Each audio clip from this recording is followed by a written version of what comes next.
America. From peptides to 8mm drill bits to horseradish, this country has everything. So it only makes sense that I would want to become a citizen of it, right? No. I'm kidding. No, this is actually just for fun. During the naturalization interview, a USCIS ABHG THFE officer will ask you up to 10 civic questions from the list of 100. Doesn't sound too hard to me. I'm quite fond of the Honda Civic. Why does the flag have 13 stripes? Okay, I know this one. I have no clue. Because there were 13 original colonies. Sounds familiar. Feel like I've heard of that before. Because there is one stripe for each state.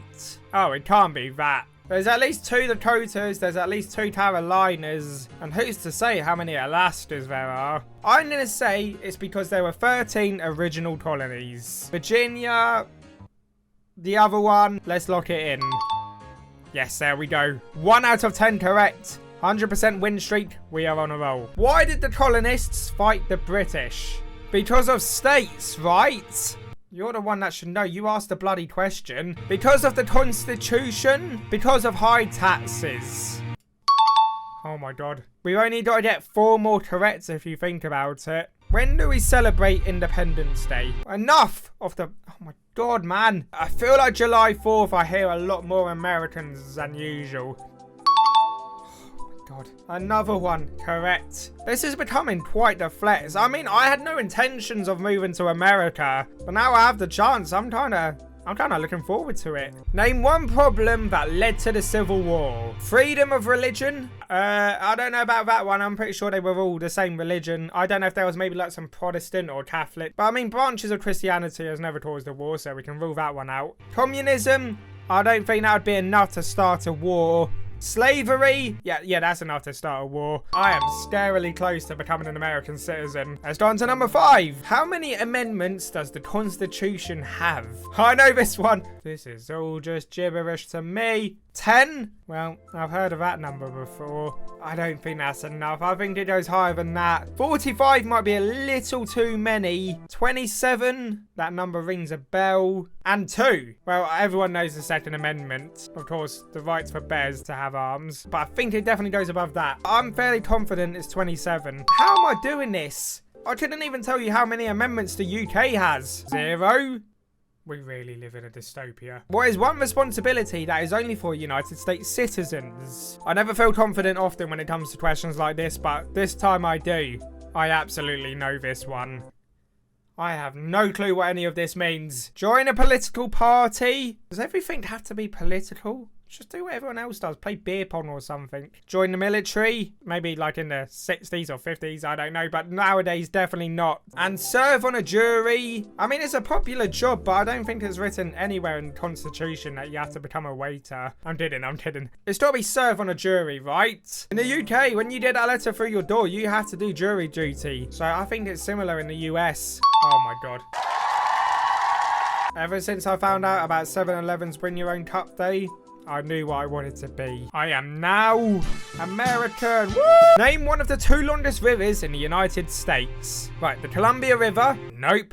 I think that is a river in the United States, but I think that's a small one near Washington. The Colorado River. I think that's a pretty big river. I think that stretches through the Grand Canyon, if I'm not mistaken. But I'm pretty certain the biggest river in the United States is, you guessed it, the Mississippi. The Mississippi River. That one. That goes all the way from Mississippi all the way up to... Well, it's got to go somewhere. I'm going to go for the Mississippi River. And it's just once again correct. If the president can no longer serve, who becomes president? I don't even know what any of these do. I mean, the vice president's pretty useless. I feel like if there's one thing they're going to do, they're going to step up when the president can no longer play tennis, I guess. So I'm going to say B, vice president. 8 out of 10. I'm suffering from success. And I never thought those words would come out of my mouth. Go on to number 9. There are 4 amendments to the Constitution about who can vote. Describe one of them. Okay, so it's like a piece of paper. Anyone in the US during an election can vote. Wrong. Definitely not applicable to tourists. I actually don't know which this one's gonna be. I mean, I guess it would make sense for any citizen can vote because that's different to anyone in the US. If it's anything but C, then may God take away my memory foam mattress.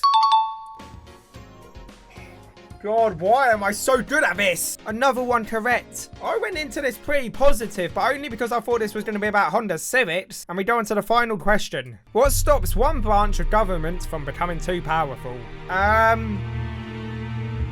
The Epstein file. Checks and balances. That's the board game with snakes and ladders, isn't it? House of Representatives and the Senate. That could be a valid one. Freedom of speech. Unless they are emotionally vulnerable, I don't see how that could tear them down. Confederacy and Union. That is long gone. That's to do with a civil war, I believe. So I am going to say, this is the one question that I actually have major doubt in. I am going to say the House of Representatives and the Senate.